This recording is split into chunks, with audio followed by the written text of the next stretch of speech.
Sessions के 6 मारने के बाद वेलकम टू सेशन नंबर 7। चलिए सबसे पहले शुरुआत करते हैं from the do it yourself section of the previous session. In the first v is 1.15, in the second पहले v की बात कर लेते हैं। इन the second it is -15 only because वो c के ऊपर है। Third -39, fourth 0.95 and the fifth 0.967. These will be your answers for the V and for the M 1.15। देखिए इसका मिरर जो होगा वो नेगेटिव फोकल लेंथ और नेगेटिव आर की वजह से कॉनकेव होगा। सेकेंड का भी कॉनकेव होगा, थर्ड का, फोर्थ का और फिफ्थ का, तीनों का मिरर जो है वो कॉन्वेक्स है। And I can say that both all three mirrors are same mirror, क्योंकि उन सब का F एंड R सेम है। इन द सेकेंड हमारा ऑब्जेक्ट और इमेज दोनों C के ऊपर ही है, so it will be just 1, तो इसमें -1 और इमेज होगी हमारी उल्टी।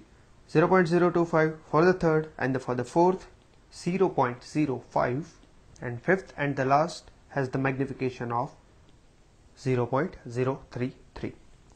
अब देखते हैं रियल इमेजेस कहाँ पर होगी। So in the first the image will be virtual, क्योंकि वो बिहाइंड द मिरर है, सो फर्स्ट में वर्चुअल। सेकेंड में it is on the C, so concave mirror है, so it will be real image. Third, fourth and fifth ये तीनों जो है वो कॉन्वेक्स मिरर्स है, so in all three mirrors हमारे पास इमेज ऑलवेज क्या हो जाएगी, negative, sorry positive, but behind the mirror. चलिए तो इरेक्ट इमेजेस हमारे पास कौन कौन से होगी। तो देखिए सारी वर्चुअल इमेजेस है वो सारी इरेक्ट हो जाएगी, और रही बात रियल इमेज वाली तो वो क्या हो जाएगी, इन्वर्टेड। सो रियल इमेज हमारे पास एक ही जगह पर है, that is number 2, and rest 1, 3, 4 and 5 will be erect. Magnification समझ जाने के बाद smaller than, equal to, larger than वो हमारे लिए बहुत ईजी रहेगा। इफ योर मैग्निफिकेशन इज 1 और -1 it will be equal to, जो एक ही पॉइंट पर है और वो है क्वेश्चन नंबर 2। रही बात हमारी smaller than and larger than की, if it is less than 1 तो वो हो जाएगा प्लस और माइनस, वो हो जाएगा तुम्हारा स्मॉलर, और ग्रेटर देन 1 प्लस और माइनस में तो वो आ जाएगा तुम्हारा larger image. Diminished image means smaller image, जो लास्ट टाइम हमने आपको बताया था। So only one has the larger image, बाकी के तीनों जो है that is third, fourth and fifth वो सारे स्मॉलर इमेज के लिए होंगे। Compare this with your answers. अगर आपके सारे आंसर्स राइट है then congratulations, welcome to the world of ray optics। Mirrors हमारे concave, concave, convex, convex and convex. Let us continue with the last example of reflection, और उसके बाद हम start करेंगे आज refraction. Question is example number 9.4। Suppose while sitting in a parked car,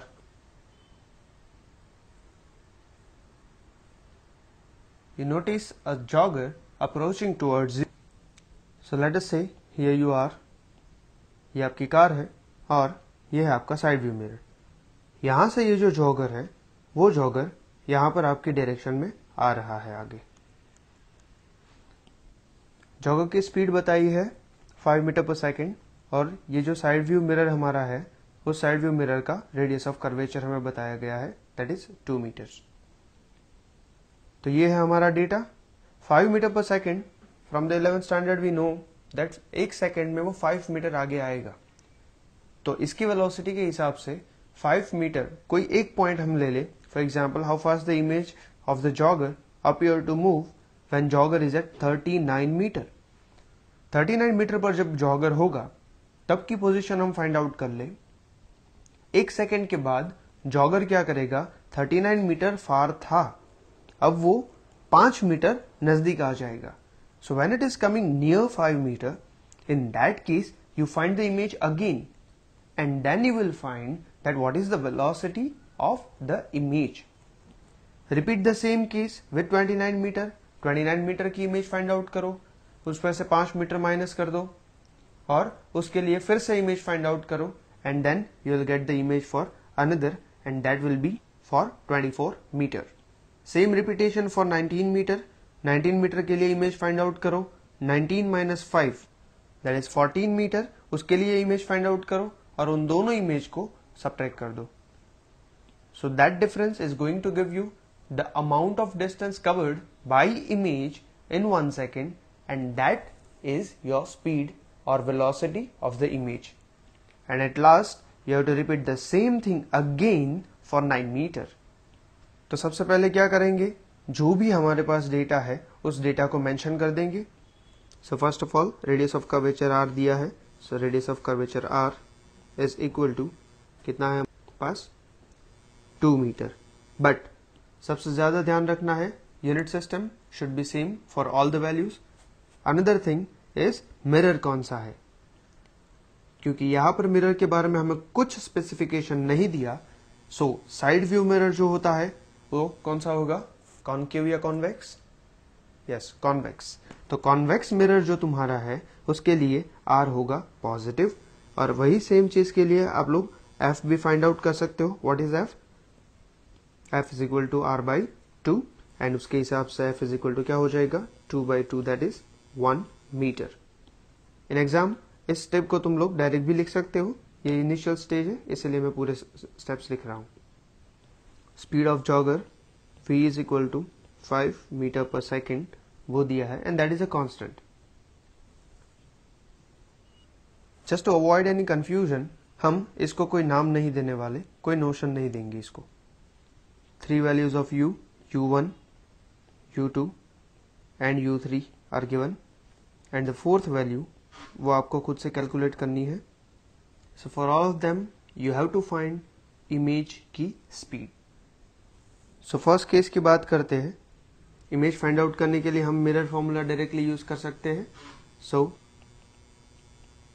from the mirror formula या फिर equation हमने already ये पहले डिराइव कर लिया है. तो v1 क्या बनेगा हमारा, u1 that is minus 39 into f that is 1 divided by minus 39 minus 1. Therefore v1 का आंसर होगा 39 by 40 metre,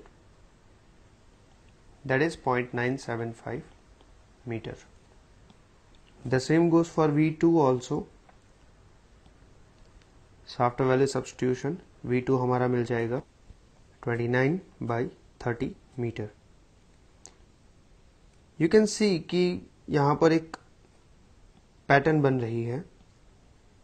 So now he is at this point.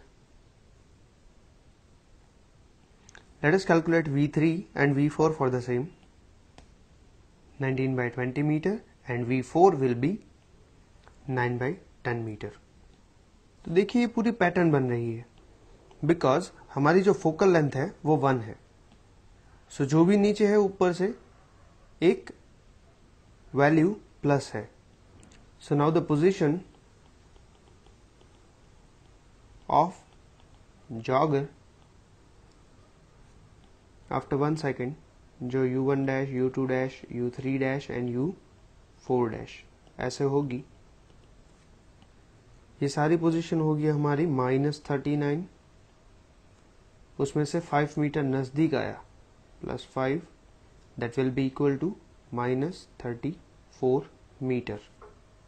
And following the same procedure onwards we will get -24 metre, -14 metre and -4 metre. So at last jogger भैया वो 4 metre distance पर होंगे. अब इन सारे u के लिए हमें फाइंड आउट करना पड़ेगा उनका इमेज. तो उनकी images v1 dash, v2 dash, v3 dash and v4 dash वो कुछ ऐसे बनेगी. u1 dash is -34. तो जब -39 था तो उसकी इमेज 39 बाई 40 पे मिली, तो -34 है तो 34 बाई 35 पे मिलेगी. ये नेसेसरी हर बार नहीं है बिकॉज यहाँ पर specific value f is equal to 1 है, that's why we can do this. So this will be their images respectively. Images of the jogger after 1 second in each case. Now the last step is finding the velocity or speed. So speed of the image of the jogger in the convex mirror, that is the side view mirror. Will be in first case speed is equal to जो 1 second के बाद हमें जो image मिली थी v1 dash minus 1 second पहले जो image थी वो. So we are just discussing the position. पहले की पोजीशन 1 सेकेंड पहले और 1 सेकेंड बाद की पोजीशन को अगर माइनस कर दो so that will be the speed. 34/35 minus 39/40 which is going to give us 1/280 meter per second. Or you can also see this by the time taken, because in this case time taken is 1 second only, so we can directly go for that. Similarly in all other cases, and as the speed is always positive, so we will go for the distance covered by time in mod. अगर हमें mod नहीं लेना, then also we can do one more thing, and that is it will be v2 minus v2 dash. So now this answer it will be positive always in our case. So it will be 29/30 minus v2 dash is 24/25, and that's going to give us 1/150 metre per second. सो इस case में हमारे पास दोनों method आ गई है. So in any method you can go for, that is for case C and case D. देखिए in all the cases time is 1 second only, remember that. 4/5 is equal to 1/10. That is 0.1 meter per second. That is the explanation of the whole example number 9.4.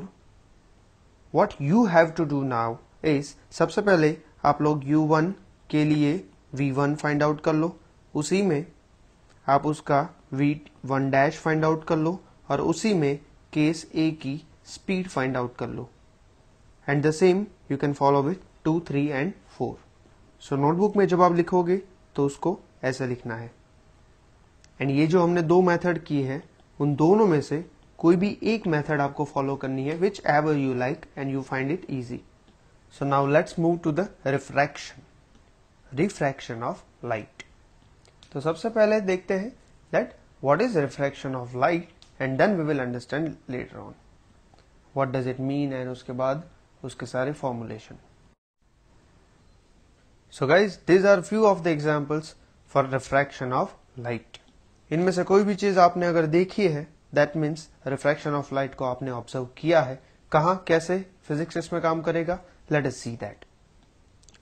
So refraction of light में सबसे पहले होगा क्या कि जब कोई light कोई एक मीडियम से किसी दूसरे मीडियम के अंदर, और दोनों के दोनों मीडियम ट्रांसपेरेंट हो, so when a light ray is transmitted from one medium to another medium like this, no arrows no marks, then from the surface, ये जो उसकी रिफ्लेक्टिंग सरफेस है, उस रिफ्लेक्टिंग सरफेस से ये लाइट हमारी बैंड होगी.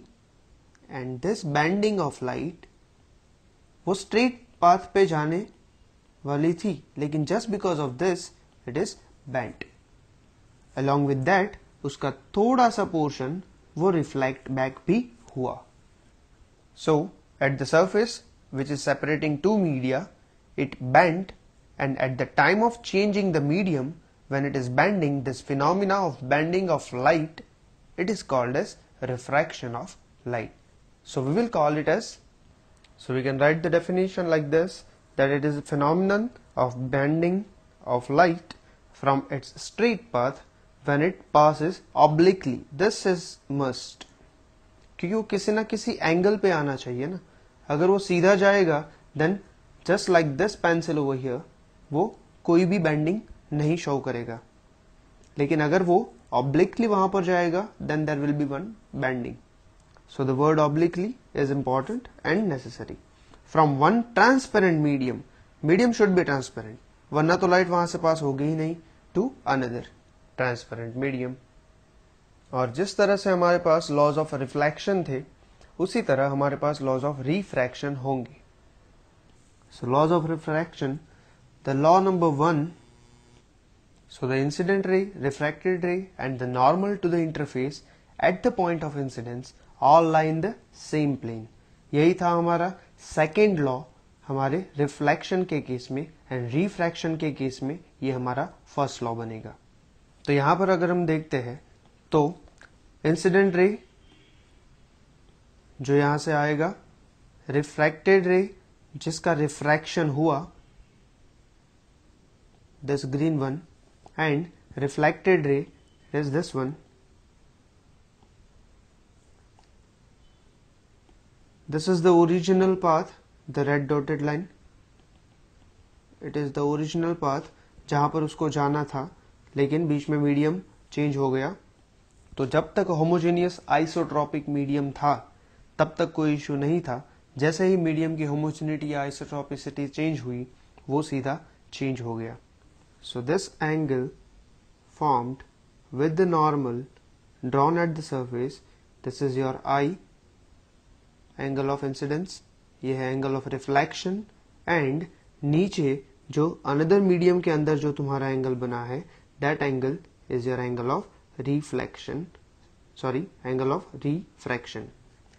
So this is angle of incidence, angle of reflection, angle of refraction. These all lie in the same plane. And the second law, which is also famously known as Snell's law. So in this case, the ratio of the sine of the angle of incidence, that is sine I, and the sine of the angle of refraction, that is sine R, it is equal to constant. अगर ये constant रहा, इसका मतलब ये हुआ that sin I is proportional to sin R.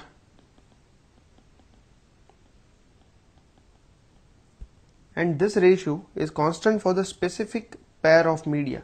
अगर हम glass और air की बात करें, for example, this is air surface medium and this is glass medium, तो उस केस में क्या हो जाएगा कि इस मीडियम की पेयर के लिए जो भी हमारे पास ये रेशियो मिलेगा, that will remain constant. And this is also known as Snell's law of refraction. So in the case of Snell's law, sine I by sine R is equal to n, and this is a constant. अब इस constant का नाम क्या होगा? So there here n is called as refractive index of medium 2 with respect to medium 1. So let us first understand the term refractive index of the medium. We know that the light ray traveling in the air or vacuum, it moves with the speed of 3 lakhs kilometers per second, and it is same written as c is equal to 3 into 10 raised to 8 meter per second. ये हमने first lecture में देखा था. The same speed we are considering for vacuum as well as air, क्योंकि उसमें ज्यादा कोई फर्क नहीं पड़ता. But in the case of some media, transparent media other than these two, उसमें क्या होगा, उसकी स्पीड कम हो जाएगी, and that lesser speed v, which is less than c, for any media other than air या फिर vacuum. So in this case, so when a light ray enters a medium, then its speed is reduced, slightly reduction होगा, but it is reduced by a factor called as a refractive index of that medium. And जैसे कि हमें यहाँ पर पता चला that this refractive index will be relative to something. So this n refractive index or eta is equal to c by v. It was already there in your 10th standard, so it's not a new topic for you. अब देखो, अगर वो vacuum से air में आया then there is no change, a slight. But अगर किसी और मीडियम में गया, in that case it will attain the value which is greater than 1, because for vacuum this will be equal to c by c, that is equal to 1. Same for air. and for any other medium this n is greater than 1. Why? Because your c is greater than v, which is the speed in that particular medium. So next time we are going to talk about different types of media and उसके अंदर refraction कैसे होगा. But in this session whatever you have learned that you have to revise from home. And now in this next upcoming do it yourself section हम इसके ऊपर से कुछ questions करेंगे. So in this do it yourself आपको फिर से missing values in the table find out करनी होगी. So in the first case I is given 0 degree, R is not given, and eta n, that is refractive index, it is given 1.5. By using the Snell's law you have to find R. So what is Snell's law? N is equal to sin I by sin R. In the second 30 degree and 1.33, that is for the water. Air and water surface अगर हमारे पास होगी तो 1.33 उसका refractive index होगा and 1.55 it is for the glass. 35 degree and 1, and this is refractive index for air या फिर vacuum.